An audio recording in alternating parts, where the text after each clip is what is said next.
Hey everybody, welcome back to English 247, and this is for our class for Thursday, the 25th of September, where we are talking a little bit about the cult of true womanhood, and I also wanted to talk about a short story entitled The Story of an Hour. But before that, if you'll remember, we had talked about the syllabus last class, and I had skipped the plagiarism section, so I wanted to begin with that. And it used to be fairly easy, notice I'm using the past tense here, to talk about plagiarism, basically using somebody else's ideas or language without acknowledging the source. And it's a pretty serious academic offense, one that could even get you expelled with a notation on your transcript that you plagiarized. And I used to tell two stories to encourage students not to plagiarize. The first occurred to me very early on in my career, so this would have been pre-internet, and I'm reading a paper that sounds familiar, and then it occurs to me the reason why it sounds familiar is because it was from our own college textbook. The student had lifted passages from it, as if I wouldn't note that, and ultimately whether or not the student was trying to deceive me because there are a few mechanical errors there or they just were sloppy plagiarists is irrelevant. The second story, the better story, occurred around the same time to a middle-aged professor. That part is important. It appeared in all the academic newspapers. So yes, there is such a thing as an academic newspaper. And he's reading a set of papers. And of course, because this is pre-internet, he couldn't go onto the internet to do a search because as many ways as the internet offers opportunities for students to plagiarize, the internet offers equal resources for professors and teachers to determine if somebody's plagiarizing. But again, he didn't have access to any of that. He had to rely on his memory. And he realized as he was reading the paper that it wasn't that he had read it before. He had written it decades earlier when he was an undergraduate student. It was one of his old papers. It had something to do with a fraternity that was recycling papers. But obviously, we live in a much more complicated time. In the world of artificial intelligence, that plagiarism has become much more complex issue than I ever could have imagined at the beginning of my academic career. And I encourage you not to use artificial intelligence, at least in this particular class. I think it has its time and place, and I'll explain some of my reasoning, and it's multifold. The first, I suppose, if you're a doomsayer, then you would say that the artificial intelligence will eventually become self aware and will take over humanity. We've probably all seen that science fiction movie. I'm a lot less concerned about that than I am about the ethics of it. And not even the ethics of the person using the artificial intelligence, the ethics of the artificial intelligence taking content from individuals because it's searching the net for basically content. And those individuals who've created the content aren't getting any kind of acknowledgement or compensation. And this is particularly problematic for artists. The second issue that I have with artificial intelligence, which I personally don't think is discussed often enough, are the environmental impacts. It takes a lot of energy, a lot of water to be able to run these data centers. And it concerns me that we're putting our resources into machinery rather than into human beings. The third reason about artificial intelligence is, I think, just a little bit more practical. The speed at which it's moving, and certainly if you know history and the Industrial Revolution, you know that ultimately change is expected in our historical evolution, but not this quickly. What's happening over, let's say, weeks should be happening over years. So the economic impact of that, the job impacts of that where entire industries could basically be transformed or even eliminated, I think bears some watching. So you put all of those pieces together and then you add the hallucination piece. I don't know if you've heard this term, but that artificial intelligence has the tendency to hallucinate, which is a troubling term to me because that sort of implies self-awareness. But the idea is that artificial intelligence isn't always correct, and there are plenty of stories in the news about people who've used it and have ended up using information that is incorrect or even fictional. Attorneys, for instance, citing cases that they've gotten through artificial intelligence, cases that never existed, which was found out after the fact when the judge would do research on the lawyer's presentations. So you put all those pieces together, and I think you are better off relying on your natural intelligence rather than your artificial, and rather than a piece of artificial intelligence. And I've deliberately designed the class to incorporate the rewarding of effort as well as product, because I know that one of the reasons why people feel tempted to use artificial intelligence is because they lack time and because they are concerned about evaluation. But 25% of this class, it's a big portion, is based on classroom discussion forums and just engagement in the course, such as watching these videos. And that's one positive way you can impact your grade. And your first paper, which I'll talk more about today, is 25%, and you have the option of a revision for a higher grade if you so wanted. The second paper is due towards the ending of the semester. You probably wouldn't have time to revise it, but the idea is that the first paper is a learning exercise so that you wouldn't need to revise your second paper because they'll both be very similar. And the final exam is open book, open notes. You are not required to memorize, you're required to synthesize. And the best way to prepare for the final is to watch all these videos and to do all the reading, because whether you realize it or not, I will be talking about the final over the entire semester. So it's just putting together what we've been discussing over the course of the semester. So I hope I've encouraged you not to use artificial intelligence, at least for this particular class. And in terms of where we are, I wanted to begin with an introduction to give you a sense of the background of the time period, which is which is one of the reasons why I based the class with a start of The Cult of True Womanhood, which was an article that was written examining media and popular culture of the time. I also teach media and popular culture classes, specifically women's magazines, to get a sense as to how female would have been viewed in the 1800s. Basically, it comes down to that there were four attributes that were of primary importance for female: piety, that a woman illustrate religion and religious conviction; spirituality; purity, that a woman be virginal, certainly up until the point of marriage, or else she would be viewed as a kind of damaged goods; domesticity, that a woman would focus on the home and be a housewife, which I find a fascinating term, as if you were married to a house; and then finally, be submissive, be passive. And I'm hopeful that at this particular point you're all settled into the class and you've had an opportunity to read this text, which I provided a link for so that you can find it online. I just wanted to talk a little bit about some of the important quotations in there that women's magazines and gift annuals and religious literature of the 19th century presented women as a kind of hostage of the home, that the home was a sort of prison, if you will.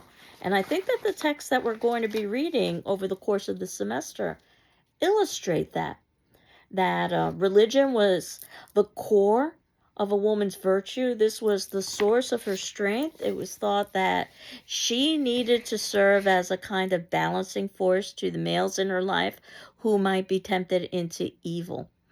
And one of the reasons why religion was so important, it was because it wouldn't take woman away from her proper sphere, which was considered to be the home. And women's seminaries at the time, including Mount Holyoke, and that's local, and we'll talk a little bit more about Mount Holyoke when we talk about Emily Dickinson, basically were focused on the idea of preparing female to be homemaker and to follow these four cardinal virtues: purity. And the idea that a woman needed to be a kind of angel, and you've probably heard of the Madonna and whore, that either a woman was completely virginal or she was somehow a strumpet. This goes all the way back to Shakespeare's times, and that a woman's strength actually was in her ability to remain pure and virginal until the time of marriage. And we know that at this particular time period, women had no legal existence once they were married. So they couldn't manage property. They couldn't sue in court. They couldn't vote.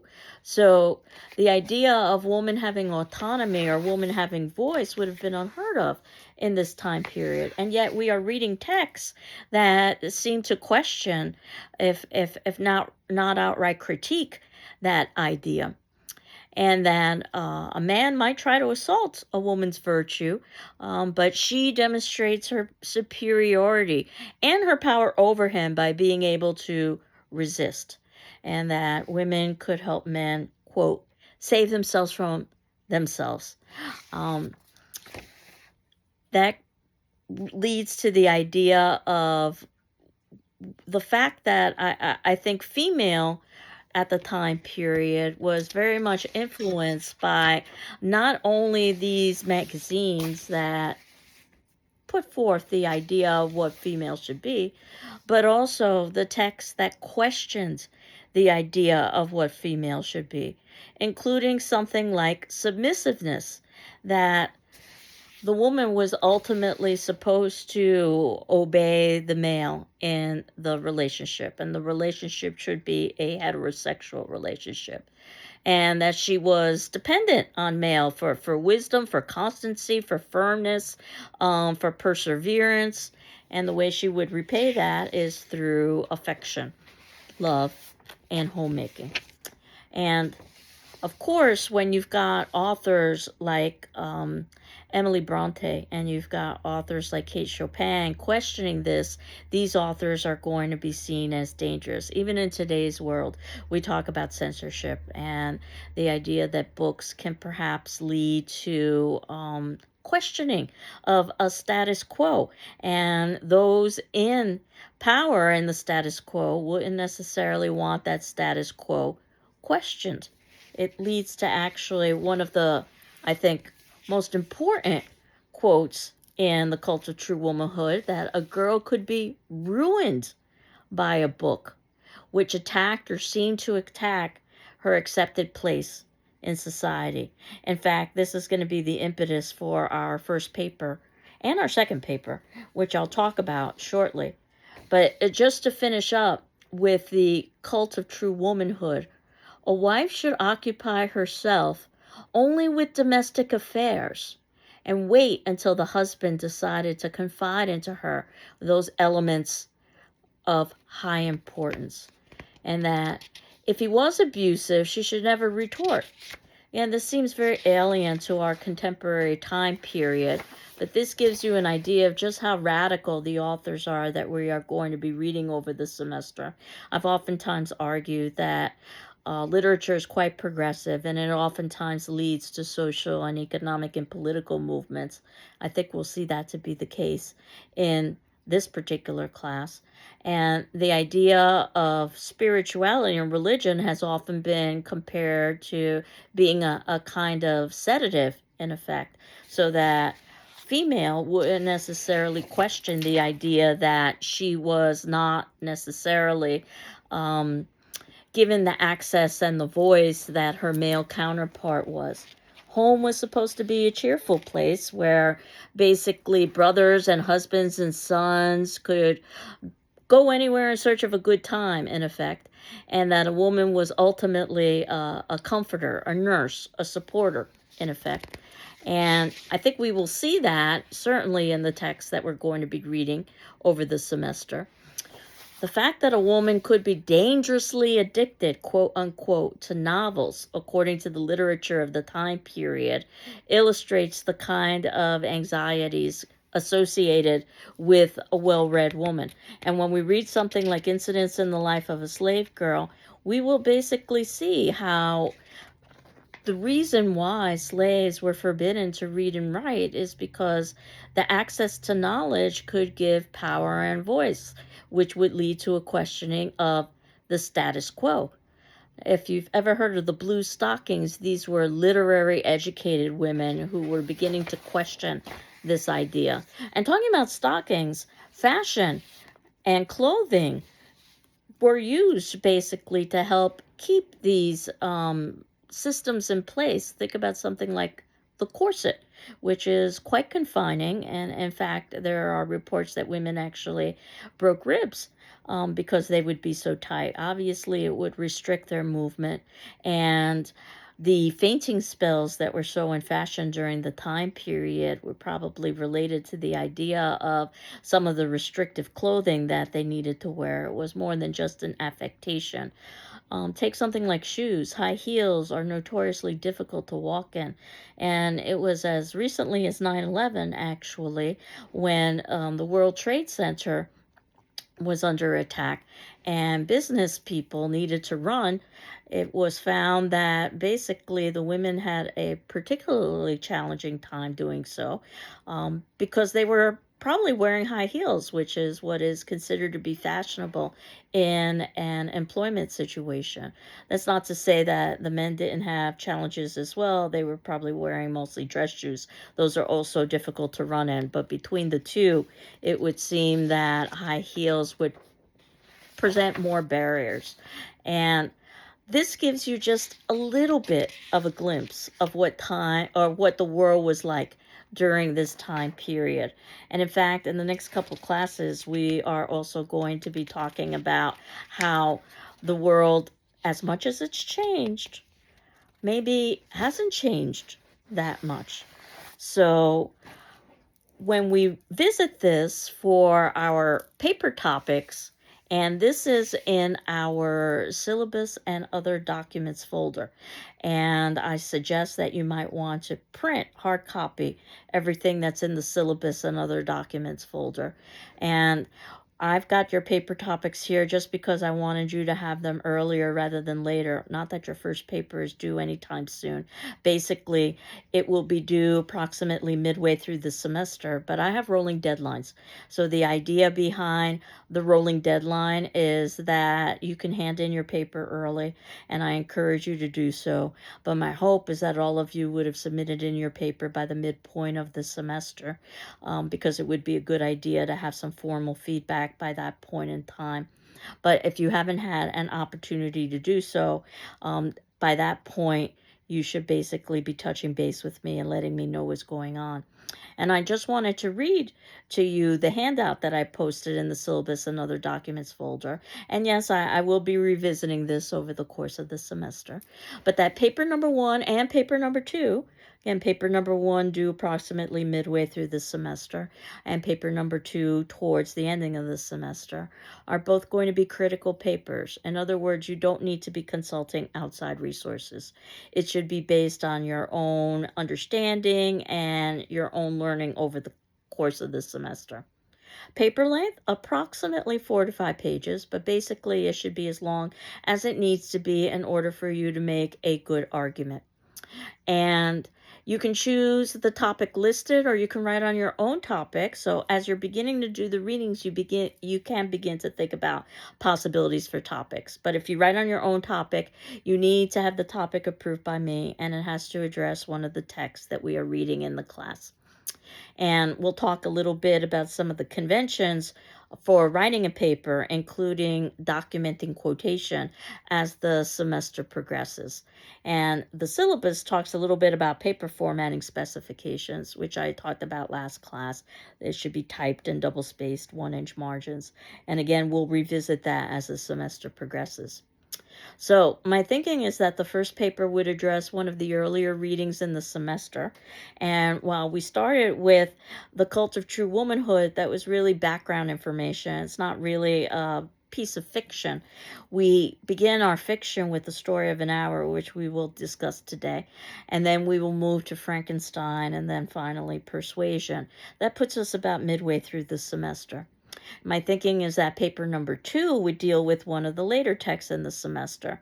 So that would include Jane Eyre Incidents in the Life of a Slave Girl, or The Awakening.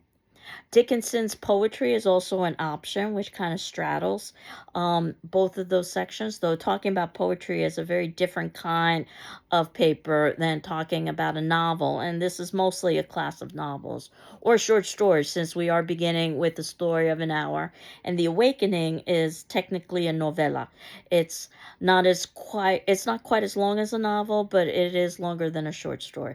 It's approximately 100 pages or so. So the topic that I selected was based on one of the quotes from The Cult of True Womanhood, that, quote, girls could be ruined by a book which attacked or seemed to attack women's accepted place in society. And if you were to choose this particular prompt, you would examine how that quote applies to the text you've selected to examine for your paper. And again, those texts would be the texts that we read over the course of the semester. The Story of an Hour, Frankenstein, Persuasion, Jane Eyre, Incidents in the Life of a Slave Girl, or The Awakening.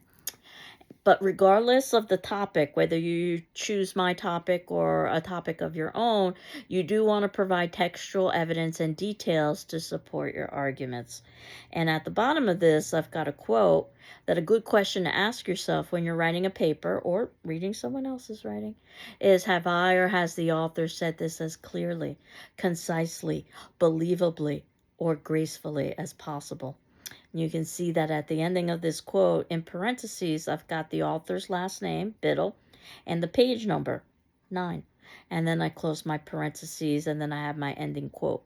This is the MLA, or Modern Language Association System for documentation in the languages and the humanities, which I'm hopeful is something that you talked about in your previous English classes, but we will again review that as well. And that basically immediately after a quote, you use in parenthetical documentation, in parentheses, the least amount of information necessary for a reader to be able to identify the origin of that quote. And the least amount of information is usually something like a page number, but if it is unclear what book you're referencing, it might include something like an author's surname. And if you've got multiple texts from the same author, it could also include part of a title. And then usually at the ending of the paper, there's a listing of all of the works that you've cited, whether they be internet sources or texts or some combination thereof, all listed by author's last name. And there are specific rules that you follow for formatting if you are indicating the information from, let's say, a book as opposed to a magazine article, let's say. And basically, you just follow the rules much like you would follow the directions of a cookbook. You just look up your particular situation, and there you are. So again, all of this is something that we will examine in greater depth as the semester continues, but I wanted to be able to give you what it is that we will be examining in terms of the literature. And in terms of the literature, I had assigned a short story for us today that I'm hopeful that you had the opportunity to read, The Story of an Hour, which you may have read in other English classes. I'm not certain about that, but I know that I examined The Story of an Hour in my introduction to literature class. And while it's only a page and a half long, it has great depth and great sophistication. And as you know, if you've read the story is about a woman, Mrs. Mallard, who gets the news that her husband has been killed in a railroad accident. And at first she mourns, and then she celebrates the possibility of all of the freedom that she will be afforded now that she's a widow. And then at the ending of the story, we find out that it was all an error. Her husband is quite well, and he walks in the door, and when she sees him, she dies of, quote, joy that kills, unquote. And of course, we know what the doctors and her family members do not, because we basically spent time with Mrs. Mallard as she first mourned and then celebrated. And some of the things that I wanted to point out about this story are things that you can consider when you're beginning to read some of the actual texts for the semester. And while this can certainly be one of the texts that you write about, writing about a short story is somewhat different than writing about a novel. Our first novel is going to be Frankenstein, and you'll notice that we've got a couple of classes devoted to that so that we can talk about film and then we can also talk about text as well, at least in terms of Frankenstein, because it's so iconic in so many ways, and it's because of the film version. So that's how I wanted to begin with Frankenstein. And ideally, what you would have done is read Frankenstein in its entirety when we begin to talk about it and watch film about it. And that said, I can tell you that the 1930s film that we're going to be seeing is very different than the actual text. I see them as two very different stories. And the text by Mary Shelley of Frankenstein basically was. Revolutionary in so many ways, as we'll discuss, and it's studied in Gothic literature. It's studied in science fiction, and certainly it's studied in women in literature as well. A text that might seem surprising to you because it is very male centric. I will talk a little bit more about that when we actually get to the text itself, but I wanted to talk about the story of an hour. Excuse me just one moment while I grab my book. Sorry about that. And in terms of Kate Chopin, one of the things that I always recommend is that you look at dates so that you understand where you are. 1894. Now, we've already talked about the cult of true womanhood, so we already have an understanding of the time period, at least on a general level. But certainly, whenever you're reading a text, you need to know the date so that you can get a sense of where you are.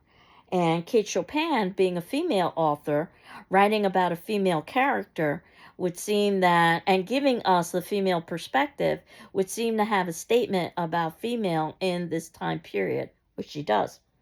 And we're told that Mrs. Mallard, our main character, note that our main character is not given a first name until later in the story when she is referred to as Louise. And the idea is that Mrs. Mallard is an indicator of what happens to female in marriage. She loses identity, and she even loses her name. And she isn't given a first name the way Brentley Mallard is, her husband, later on. And the idea, too, of what a name might signify, something like Mallard, which is associated with birds. If you know anything at all about Kate Chopin, you know that she uses a lot of bird imagery. A mallard is a duck, a very common duck. And one might say that this is deliberately chosen by Kate Chopin to illustrate that this might be a common situation for female, the sense of entrapment in relationship and in marriage. And if you were to do a little research about mallards, you would also find out that they mate for life, though it could be that the male might stray, and that also the males are much more colorful than the females. And perhaps you can make parallels with what's happening in the story that men perhaps have more freedom in this time period, even in relationship, than female, and that men certainly have more voice and have more power and are certainly, I guess, much what's the word that I'm looking for? They certainly attract much more attention in the sense that a female should be passive and submissive. And we're told that Mrs. Mallard has heart trouble, not heart disease. That's referenced later. And there is a difference between a troubled heart and a diseased heart. Disease implies a physical or physiological issue. Heart trouble implies an emotional issue, which is what Mrs. Mallard experiences. And we find out why she has a troubled heart when we learn a little bit about her marriage, because after she's told about the accident, she wept at once with wild abandon, and then she goes off to be by herself, which was considered to be rather daring and risque for female during this time period. And then we get lots of imagery associated with freedom. She could, as she walks into the room, she could see the open square before her house, the tops of trees that were all a quiver with new spring life. And spring is oftentimes used as a symbol for rebirth. The delicious breath of rain was in the air. Rain is oftentimes seen as somewhat of a negative, but rain is also cleansing and brings growth. In the street stood a peddler who was crying his wares. I love the term crying because we usually view crying as a negative, but in this instance, it's more of a positive as he's advertising his products. The notes of a distant song which someone was singing reached her faintly. Countless sparrows were twittering in the eaves. More bird imagery here, and Chopin oftentimes uses birds to be a symbol for female, that a bird can be entrapped in a cage, such as female, but also can spread its wings and be released. And there even is slang terms used to connect female with bird. Sometimes females are known as birds or chicks, for instance, and that there were patches of blue sky that were showing here and there through the open window. A window is supposed to express expansiveness, and the idea that it's open even more so. And that blue sky, we're even told she threw her head back upon the cushion of the chair, except when a sob came into her throat and shook her, as a child who cried itself to sleep continues to sob in its dreams. So this isn't necessarily something that's positive for her, at least initially, even though she's looking through an open window, even though she's sitting in a comfortable, roomy armchair. The idea, all of these images are supposed to represent opportunity, hope, growth. The idea of an armchair, which is something that is made for one person, that ultimately she's going to have a very different kind of life, one that's represented by the spring. But we're told that she was young, even though she has heart trouble, which is somewhat unusual. But her face had lines that bespoke repression. And the idea that somehow or another her marriage is the reason why she feels this repression. And there was something coming for her, and she was waiting for it fearfully. What was it? She didn't know. It was too subtle and elusive to name, but she felt it creeping out of the sky. Lots of negative associations with the word creeping. Reaching toward her, towards the sounds and scents and color that filled the air. And now her bosom rose and fell tumultuously. It almost sounds sensual at this point. She's striving to beat it back with her will, it, whatever it is. And then she says, basically under her breath, free, free, free. And this is where it's clear that she now feels a sense of freedom because she's a widow. At the time period, it was expected that a female would marry and would be submissive and would be domestic and would ultimately lose a sense of independence and autonomy. Maybe not even lose it, because basically the woman was subject to the husband or to the father, and then ultimately moving to the husband. So there was always a superior male in her life, unless she was divorced, but divorce wouldn't be an option. Unless she was widowed, now that would be an option. And if she had the means to financially support herself, and there were no heirs to take away the estate. And notice that we're not told that Mrs. Mallard has any children, so we assume that she's going to be somewhat financially comfortable. Well, now she's in some ways in the best of both worlds, because she can earn the respect and dignity of being a widow, but also have the freedom and autonomy of being an independent being. One of the reasons, perhaps, though it's a complex sociological question of why it is that men during this time period would more frequently remarry if they lost their spouse, but women would more frequently remain unmarried if they lost their spouse. And again, there are probably many reasons for that, but might I suggest that one of the reasons could be because of the independence and control that a woman could achieve in widowhood if she had a level of financial stability, which it sounds like Mrs. Mallard would. And it's not that she hated her husband. In fact, She knew she'd weep again when she saw the kind, tender hands folded in death, the face that never looked save with love upon her.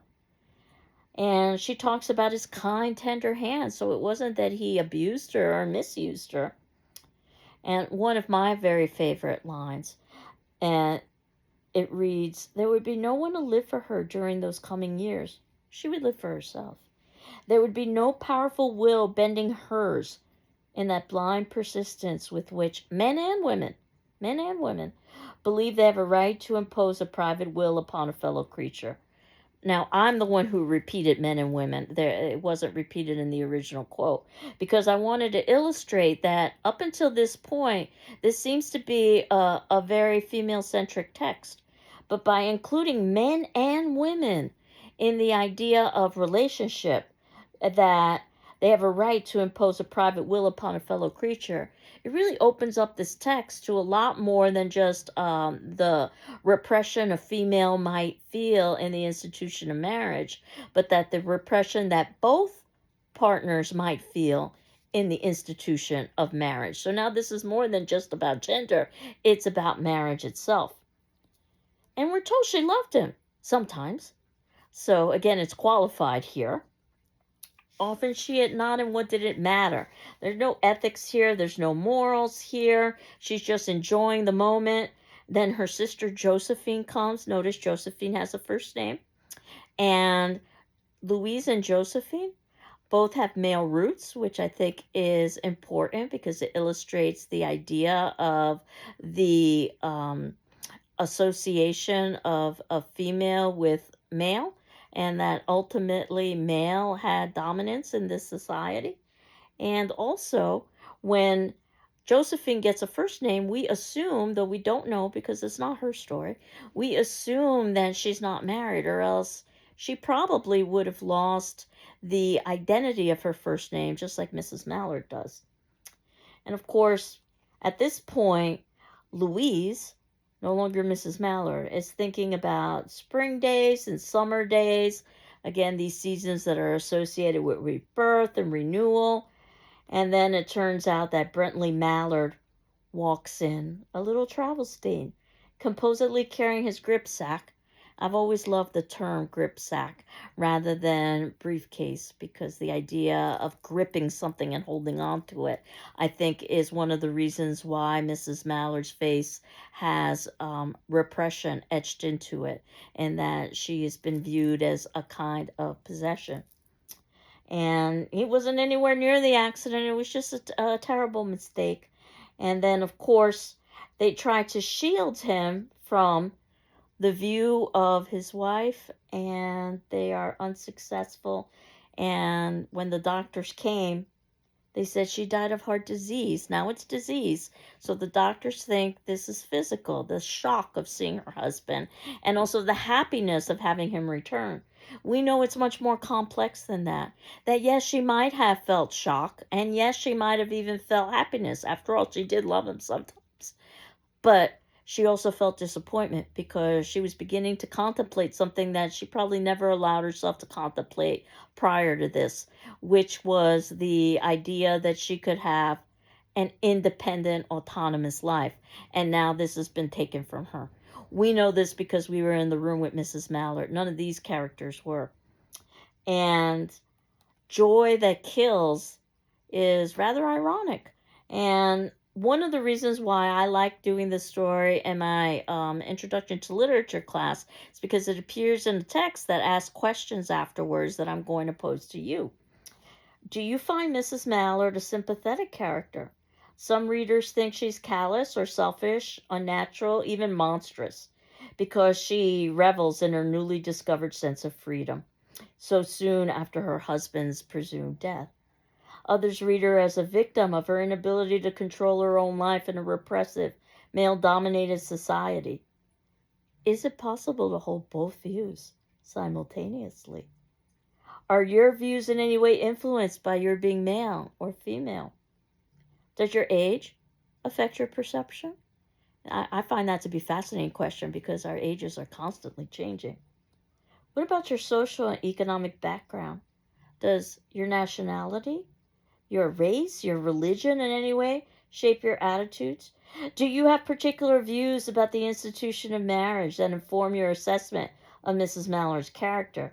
And all of this is getting to the point that readings and interpretations are quite fluid, that you can have different interpretations that are equally valid based on the details that you focus on in a text, and that your interpretations can oftentimes change based on even the situation that you happen to be having. My suspicion would be if you just had an argument with your significant other, you would read the story somewhat differently than if you had not had an argument with your significant other. I've always joked that I would love to teach this piece to two classes back to back, one of newlyweds and the other of newly divorced couples. And my suspicion, I've never done it, but my suspicion is that I would get two very different kinds of class discussions from the same text. And it would just be that different pieces of evidence are being highlighted. So keep that in mind as you go through the literary texts, is that they have a multitude of meanings, or as I had a very wise professor in college once say, there are no right answers in literature, but there are some wrong ones. And the wrong ones are the ones that you can't find evidence for in order to support. You're basically almost like an attorney gathering up pieces of evidence to present, and a good attorney can argue either defense or prosecution. Obviously, there might be more pieces of evidence on one side or another, but a good attorney will take the evidence and present it in the best way possible to come up with the strongest argument. And it has nothing to do with their personal opinion. It has to do with their client and which side they've been hired to represent. And you can sort of think about that in terms of literary analysis, that it's quite possible that you could come up with two papers that completely contradict one another, and both of those can be A papers, as long as they have evidence within them to support what it is you're saying. Which is why so many attorneys actually begin as English majors, because they learn the skill of argumentation through the analysis of literature. But I'm hopeful that today's introductory class gave you a little bit of a sense of what life might have been like in the 1800s.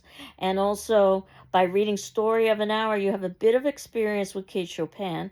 We're going to end the semester with her novella, The Awakening, and you'll see that there will be parallels between the two. And also, you've gotten a bit of a sense of how to go about reading a piece of literature. I usually recommend three readings: the first for plot, what's happening; the second for analysis, why is it happening; and the third just to refresh your memory before you're going to write about it or talk about it. I know that might not always be a possibility, particularly with some of the longer novels, but do note that the more carefully you read something, then the more likely it is you're able to pick up the detail and the nuance. So as you know, at the ending of each of these videos, there is an attendance question for you to examine. And for today's attendance question, I wanted to ask you about the Story of an Hour, and specifically the last line, joy that kills. And did you like the ending and that line, or did you dislike the ending and that line? Perhaps a little bit of both. So, what were your impressions about the ending of that particular story? And more importantly, why? Obviously, there's no right or wrong answer here, and I like to ask attendance questions that don't necessarily have right or wrong answers. I'm more interested in the reasoning and in the debate. And as I had indicated in the previous class, you're not required to respond to your classmates' posts. You are encouraged to respond to your classmates' posts. Much like in a face to face class, you are encouraged to raise your hand and to have discussion, but you're not required to. What you are required to do, though, is to read all of your classmates' posts and my responses in turn, and that'll give you a good idea of basically what we would have talked about in class.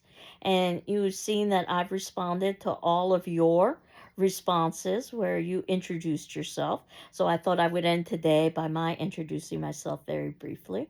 That I was born and raised in New York City, and I attended college in upstate New York, the University of Rochester, that advertised itself as a school where students could experience quote, real winters, unquote. I, being very young and naive, didn't realize that meant that it started snowing in October and it didn't end until April. They were indeed real winters. But nevertheless, I was there studying, well, Shakespeare and English classes because I knew at the time, I thought I knew that I was going to be an attorney and I was preparing to go to law school.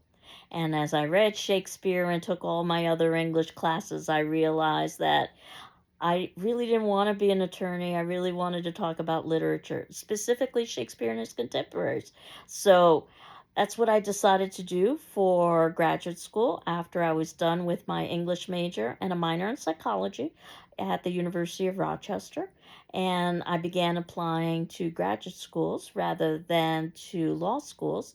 And I knew I needed to go to a school in a warm climate. I'd had enough of the real winters. So I settled on Southern California and I attended UCLA, which did not have real winters. They had mudslides and earthquakes and lots of other things, but not winter. And after I finished focusing on Shakespeare and his contemporaries and began teaching, I realized I missed the winter after all. So I began applying for positions on the East Coast. There was one school, a name you might have heard of, Greenfield Community College, that had a position open. So I guess you know how this story will end. And I applied, was asked out for an interview, and we talked a little bit about what my transition might be like coming from sunny California to Western Massachusetts. But I was assured that the winters here in Massachusetts are, quote, not that bad, unquote. So off I came in 1993. And it is a historical year, 1993, that you might be aware of, because in 1993, we broke most of the records for cold and snowfall. In other words, it was a brutal winter. I was completely unprepared. Everyone was unprepared. But I stayed, and I've been through all kinds of weather since. Began by teaching English classes, and now I teach also some media classes. I teach public speaking, and yes, I'm the one who teaches the horror film class that you might have heard of about as well. So I've got some eclectic tastes. So again, I leave you with the attendance question about the ending for the story of an hour. Next class, I'm going to be posting it a little bit earlier than I normally would. I will be posting it over the weekend, though certainly you don't have to access it until Thursday because technically our class, if we were meeting face to face, would meet on Thursday evening. The reason why I'm posting it early is because I'm going to be out of town next week. So I wanted to be able to get that posting up before I leave town. And that will be addressing Frankenstein. And I will be asking you to view the 1930s version of Frankenstein. I will have a link that you can access. But more on that next class. So I hope you're doing well. I'm doing well. And we will continue on next class. Take care. Bye bye.